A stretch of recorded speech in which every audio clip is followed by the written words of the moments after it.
ബംഗ്ലാദേശിലെ കലാപഭൂമിയിൽ നിന്ന് ഷേഖ് ഹസീനയെ അതിസാഹസികമായി ഇന്ത്യയാണ് രക്ഷിച്ചതെന്ന് കേൾക്കുന്നു. പ്രത്യേകിച്ച് നരേന്ദ്രമോദിയുടെ നേതൃത്വത്തിലുള്ള ഗവൺമെൻറ്റിൻ്റെ ഇടപെടലുകൾ. ഇതേക്കുറിച്ച് കൃത്യമായി വിശദീകരിക്കാൻ രാമേന്ദ്ര സാറുണ്ട്, ഒപ്പം അഹമ്മദ് മാഷുണ്ട്. സാർ, എങ്ങനെയാണ് ഈ ഷേഖ് ഹസീന ഇന്ത്യയിലേക്ക് എത്തിയത്?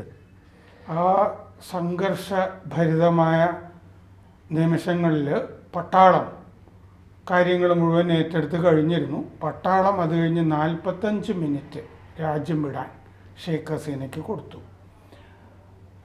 രാജിവെക്കുക, രാജ്യം വിടുക, അതാണ്. അതിന് 45 മിനിറ്റ് എല്ലാം പാക്ക് ചെയ്ത് നിങ്ങൾക്ക് എങ്ങനെയാണെന്ന് വെച്ച് കഴിഞ്ഞാൽ എവിടേക്കെങ്കിലും പോകാം. ഇവിടെ ഇനി നിങ്ങൾക്ക് തുടരാൻ കഴിയില്ല, കാരണം നിങ്ങൾ താമസിക്കുന്ന സ്ഥലം ഞങ്ങൾ വളയും, അല്ലെങ്കിൽ പ്രക്ഷോഭകാരികൾ വളയും, അവിടെ താമസിക്കാൻ കഴിയില്ല. പിന്നെ ജീവനോടെ ഇരിക്കാൻ പറ്റുമോ എന്നുള്ള കാര്യവും സംശയമാണ്.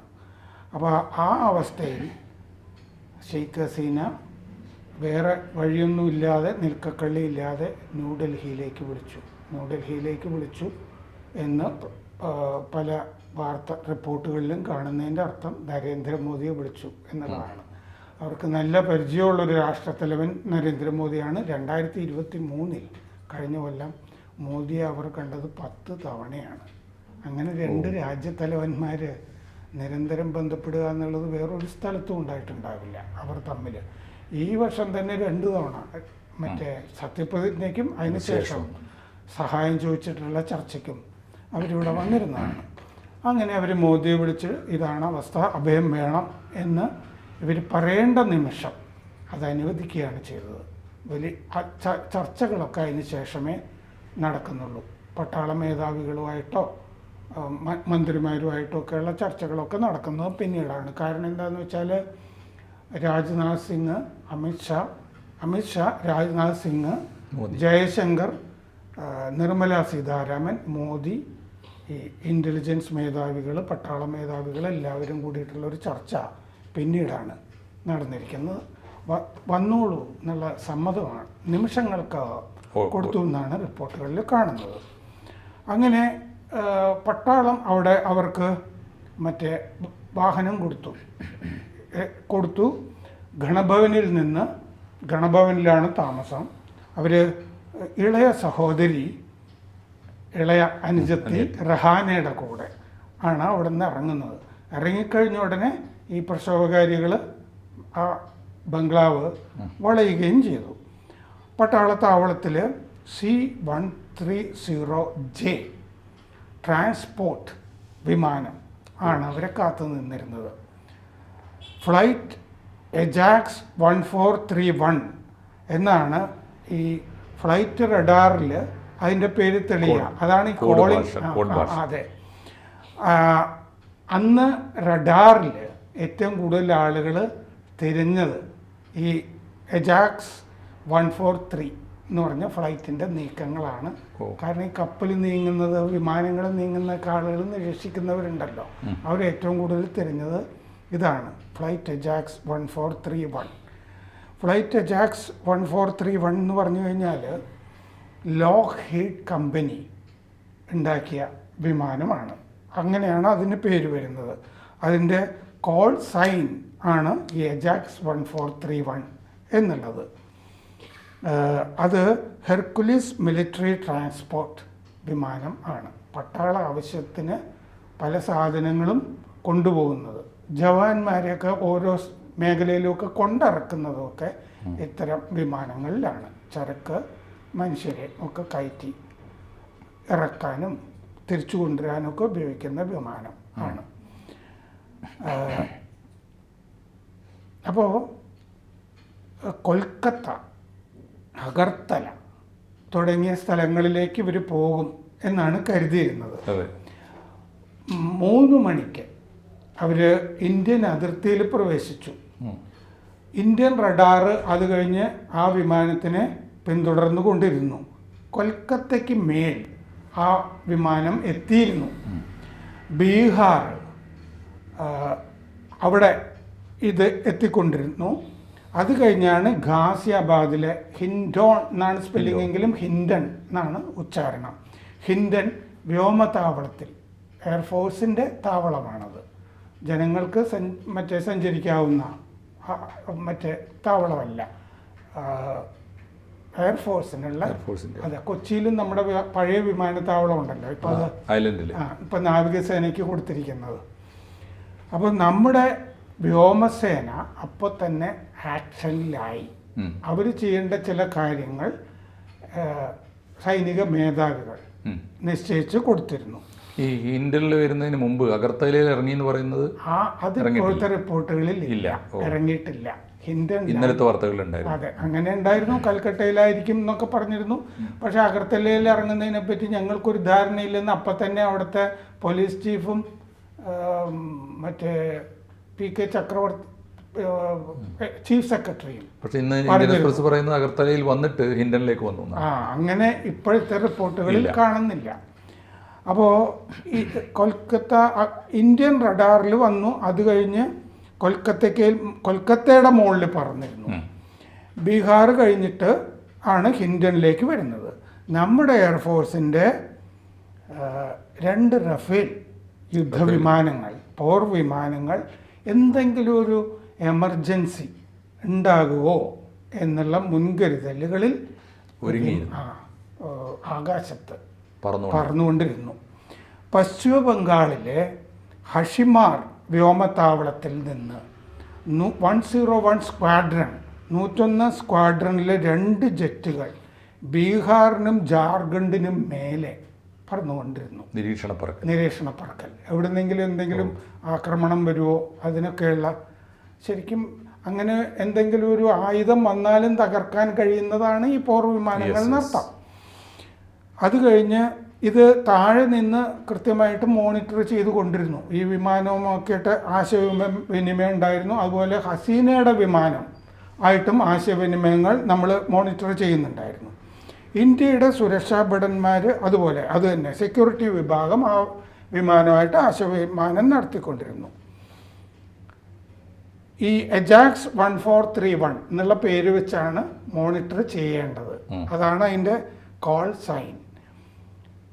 അതിർത്തിയിൽ നിന്ന് 10 കിലോമീറ്റർ മുതൽ ഈ വിമാനത്തിനെ നമ്മൾ ഫോളോ ചെയ്തുകൊണ്ടിരുന്നു. ഹസീനയുടെ ഡൽഹി ലക്ഷ്യമാക്കിയിട്ടാണ്, ഡൽഹിയിലാണ് ഇറങ്ങുക എന്ന് കരുതിക്കൊണ്ടിരുന്നു ആദ്യമൊക്കെ. വൈകിട്ട് 4 മണിയായപ്പോൾ പാട്ന കടന്നു, ബീഹാറിലെ പാട്ന കടന്നു വിമാനം. UP ബീഹാർ അതിർത്തിയിലായി. അപ്പോൾ നമ്മുടെ എയർഫോഴ്സ് മേധാവി chief air marshal BR Chaudhari, ആർമിയുടെ ചീഫ് ഉപേന്ദ്ര ദ്വിവേദി എന്നിവർ കാര്യങ്ങൾ വിലയിരുത്തിക്കൊണ്ടിരുന്നു.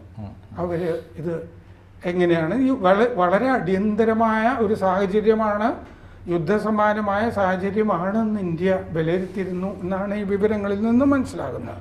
അപ്പോഴാണ് ഈ അത് അത്രയും കഴിഞ്ഞപ്പോൾ ഒരു ഉന്നതതല യോഗം ചേർന്നു. അതിൽ ദ്വിവേദി പട്ടാള മേധാവി, അതുപോലെ തന്നെ integrated defence staff chief lieutenant general Philip Mathew, അദ്ദേഹം ചർച്ചയിലുണ്ടായിരുന്നു. മലയാളി ആയിരിക്കാനുള്ള സാധ്യത. ഇപ്പോഴത്തെ സംയുക്ത സേനാ മേധാവിയാണല്ലേ? സംയുക്ത സേനാ മേധാവി അല്ല, അത് വേറൊരാളിനി വരാനുണ്ട്. ഇൻ്റഗ്രേറ്റഡ് ഡിഫൻസ് സ്റ്റാഫ് ചീഫ് എന്ന് പറഞ്ഞാൽ ഈ 3 ഇതിനും കൂടി ഏകോപിപ്പിക്കുന്ന ഒരു ഓഫീസറാണ് അദ്ദേഹം. 5:45 ഹിൻഡനിൽ ഗാസിയാബാദിൽ ഇത് ലാൻഡ് ചെയ്തു. ലാൻഡ് ചെയ്യുന്നതും കാത്ത് അജിത് ധോവൽ അവിടെ കാത്തു നിന്നിരുന്നു. അജിത് ധോവൽ 1 മണിക്കൂറോളം ഹസീനയുമായിട്ട് സംസാരിച്ചു. ഇൻ്റലിജൻസ് മേധാവികളും ധോവലിൻ്റെ കൂടെ ഉണ്ടായിരുന്നു. എന്തായിരുന്നു സാഹചര്യങ്ങളിൽ നിന്ന് അശ്വമുഖത്ത് നിന്ന് തന്നെ കേൾക്കാൻ വേണ്ടിയിട്ട്. ഈ C-13 വിമാനത്തിനെ നമ്മുടെ വ്യോമസേനയുടെ C-17 C-13J സൂപ്പർ ഹെർക്കുലിസ് വിമാനം, ആ വിമാനങ്ങളിൽ പാർക്ക് ചെയ്തിരിക്കുന്ന ഹാങ്ങറിലാണ് ആ വിമാനം രാത്രി രാവിലെ ആ വിമാനം തിരിച്ച് ബംഗ്ലാദേശിലേക്ക് പോയി, സുരക്ഷിതമായി പോയിട്ടുണ്ട്. അത് തിരിച്ചു പോയി. ഡൽഹിക്ക് അടുത്തായതുകൊണ്ടാണ് ഹിൻഡനിൽ ഇറങ്ങിക്കോളാൻ പറഞ്ഞത്. കാരണം ഡൽഹി 30 കിലോമീറ്റർ മാത്രമേ ഗാസിയാബാദിൽ നിന്ന് ദൂരമുള്ളൂ. ദോവലിനൊപ്പം സംസാരിച്ച് മറ്റേ നമ്മൾ സേഫ് പാസേജ് അവർക്ക് അഷ്വർ ചെയ്തിരുന്നതുകൊണ്ട് അത്തരം കാര്യങ്ങളൊക്കെ സംസാരിച്ചിരുന്നു. ഡൽഹിയിൽ ഹസീനയുടെ മകൾ സൈമ വാസിദ് ഡൽഹിയിലുണ്ട്. അവർ ഇല്ലേ, ലോക ആരോഗ്യ സംഘടന, അതിൻ്റെ സൗത്ത് ഏഷ്യ റീജിയൻ ഡയറക്ടറാണ്. സൈക്കോളജിസ്റ്റാണ് മകള്. ഇപ്പോൾ ഡൽഹിയിലാണ് താമസിക്കുന്നത്. അവർ ഡൽഹിയിലാണ് താമസിക്കുന്നത്. BSF ഇപ്പോൾ 4906 കിലോമീറ്റർ അതിർത്തിയിൽ BSF വളരെ ജാഗ്രതയിലുണ്ട്. അവർ ഹസീന വന്നത് റഹാനയുടെ കൂടെ. റഹാന ബ്രിട്ടീഷ് പൗരത്വം ഉള്ള ആളാണ്. സൈമ വാസിദ് ഡൽഹിയിലുണ്ട്. പക്ഷേ നമ്മൾ ഈ വിവരങ്ങളൊക്കെ അറിയുന്നത് വരെ ഇവരെ മകളുടെ അടുത്ത് ഹസീന പോയിട്ടില്ല ഡൽഹിയിൽ. കാരണം എന്താണെന്ന് വെച്ചാൽ ഇന്ത്യയിൽ ഒരുപാട് നാൾ കഴിഞ്ഞ് ഇന്ത്യ ഇതിൻ്റെ അകത്ത് ആ ആഭ്യന്തര സംഘർഷത്തിൽ ഭാഗമാക്കാകുന്നു എന്ന് വേണ്ട എന്ന് വെച്ചിട്ടാണ്. ബ്രിട്ടൻ ആണെങ്കിൽ ഇങ്ങനെ ധാരാളം ആളുകൾക്ക് ഇപ്പോൾ മറ്റേ റഹ്മാന് തന്നെ BNPയുടെ വൈസ് ചെയർമാൻ അത്തിക്കുർ റഹ്മാൻ അങ്ങേർക്ക് തന്നെ അവിടെ അഭയം കൊടുത്തിട്ടുണ്ട്. അഭയം എളുപ്പം കൊടുക്കാറുണ്ട്. പക്ഷേ ഈ നമ്മൾ ഈ സംസാരിക്കുന്നത് വരെ അവർക്ക് ബ്രിട്ടൻ കൊടുക്കാഞ്ഞിട്ടാണോ എന്നുള്ള സംശയങ്ങൾ നിലനിൽക്കുന്നതുകൊണ്ടാണ് ഞാൻ പറഞ്ഞത്. അതിൽ ഞാൻ കണ്ടത് എന്താണെന്ന് വെച്ചാൽ അവിടെ ഇപ്പോൾ കുടിയേറ്റ വിരുദ്ധ പ്രക്ഷോഭമൊക്കെ ഭയങ്കരമായി നടക്കുന്നൊരു സമയമാണ് ആയതുകൊണ്ട് ഒരു അമാന്തം ബ്രിട്ടൻ്റെ ഭാഗത്തുനിന്ന് കാണുന്നുണ്ട്. റിക്വസ്റ്റ് പോയിട്ടുണ്ടാവും, എനിക്കറിയില്ല. ഇന്നിപ്പോൾ ഇന്ത്യൻ എക്സ്പ്രസ് പറയുന്ന ഒരു ചെറിയ, സാറ് പറഞ്ഞ ഈ സ്റ്റോറീസൊക്കെ കറക്റ്റാണ്. അതിനകത്ത് അവർ ചേർത്ത് പറയുന്നത് ഇവർ തന്നെയും പ്രിഫർ ചെയ്യുന്നത് ബ്രിട്ടൻ അല്ല, ഒന്നുകിൽ ഫിൻലൻഡ് അല്ലെങ്കിൽ ബെലാറസിനോട് ഇവർക്കുള്ള ആത്മബന്ധം അഴിമതിപ്പണാണോ എന്ന് നമുക്കിപ്പോൾ ആരോപിക്കാൻ വയ്യ. എന്തായാലും അവർ വലിയവരുടെ പേരിലുള്ള വലിയ ഇൻവെസ്റ്റ്മെൻറ്റ് ബെലാറസിലുണ്ട്. മിക്ക ലോകരാഷ്ട്രങ്ങളുടെയും നേതാക്കന്മാർക്ക് അവിടെ ഇൻവെസ്റ്റ്മെൻറ്റ് സേഫാണെന്ന് പറയുന്നു, എക്സ്ട്രീം സേഫാണത്രേ. അപ്പോൾ അതുകൊണ്ട് അവരെ ഏത് സമയത്തും സ്വാഗതം ചെയ്യാൻ ബെലാറസ് തയ്യാറാണ്. അതെ, ഇവർ ഇന്ന് ഇപ്പോൾ ഞാനിത് ഇതിന് മുമ്പുള്ള റിപ്പോർട്ടുകളിൽ വേറെ യൂറോപ്യൻ രാജ്യങ്ങളും ശ്രമിക്കുന്നു എന്ന് പറയുന്നുണ്ട്. ആവാം, എന്തായാലും നമുക്ക് 1-2 ദിവസം കൂടി ഇന്നോ നാളെയൊക്കെ ആയിട്ട് തീരുമാനമാകും. അല്ല പക്ഷേ, അപ്പോൾ അതിനകത്തൊരു സംശയം, ഈ വിമാനം അവിടുന്ന് പുറപ്പെട്ട് കഴിഞ്ഞപ്പോഴേ എന്തിനായിരിക്കും ഈ ബംഗാളിൻ്റെ മുകളിൽ അല്ലെങ്കിൽ UP അഗർത്തല ഇങ്ങനെയൊക്കെ ഒരു സന്ദേഹം? അജിത് ഡോവൽ കൃത്യമായിട്ട് ഇന്നടുത്താണ് കാത്തു നിൽക്കുന്നതെങ്കിൽ എന്തിനായിരിക്കും ആ വിമാനം അങ്ങനെ പറഞ്ഞ ഒരു കൺഫ്യൂഷൻ ഉണ്ടാക്കില്ല? പക്ഷേ അതെ, ഇപ്പോൾ അവർക്ക് ഇപ്പോൾ ഈ 4 മണിക്ക് 4:45 ഇവിടെ എത്തിയല്ലോ, 4 മണിക്ക് ഇത് ടേക്ക് ഓഫ് ചെയ്യുന്ന സമയത്ത് ഒറ്റ ചോദ്യമേ ഉള്ളൂ, ഞാൻ വന്നോട്ടെ. ഉടനെ കൊടുക്കേണ്ട റിപ്ലൈ കൊടുത്തു ഇന്ത്യ ഗവൺമെന്റ്.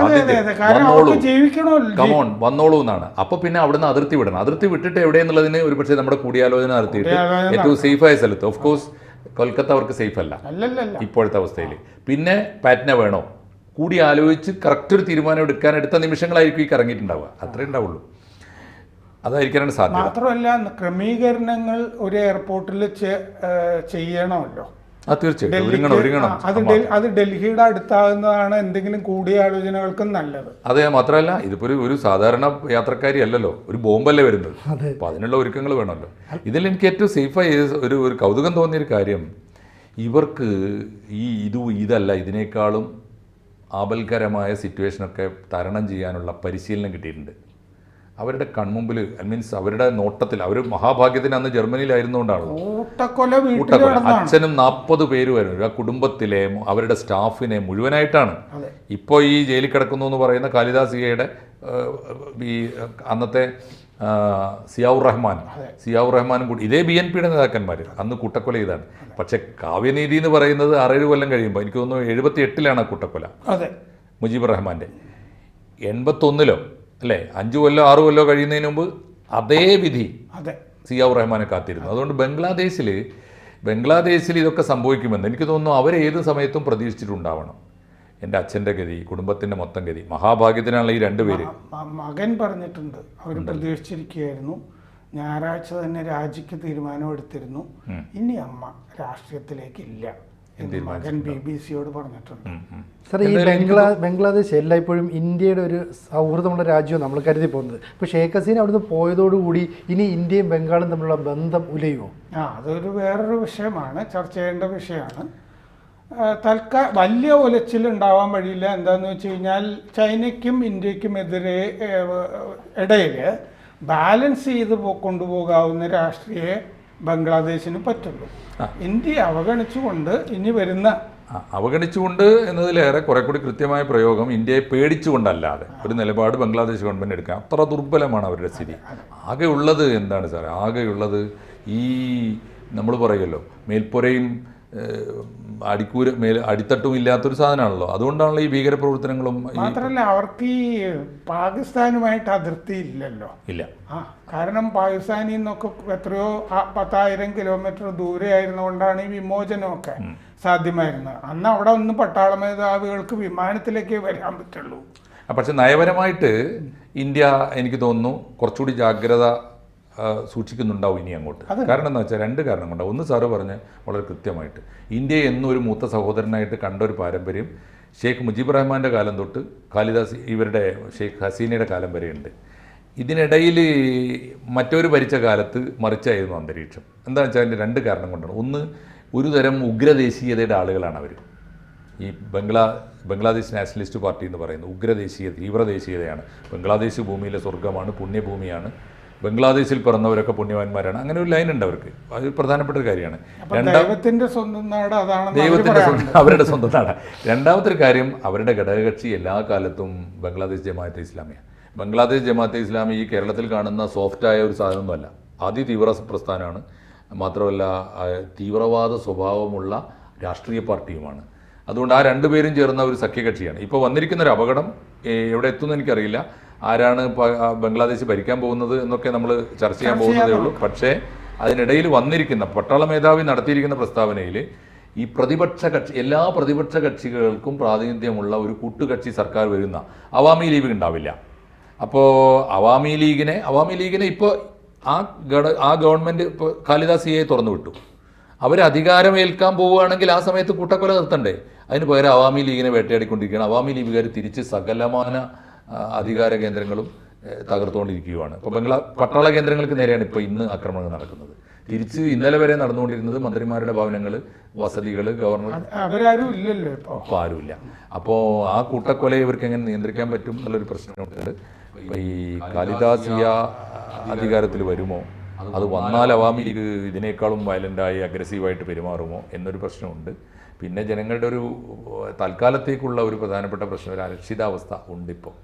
കാരണം അനുയായികളെ ഇപ്പോൾ അവാമി ലീഗ് സത്യം പറഞ്ഞാൽ അവാമി ലീഗ് ബംഗ്ലാദേശിൽ അവിഹിതമായ സൗകര്യങ്ങൾ, ആനുകൂല്യങ്ങൾ, സംവരണം അനുഭവിക്കുന്നു എന്നുള്ളതാണല്ലോ രാഷ്ട്രീയ പ്രശ്നം.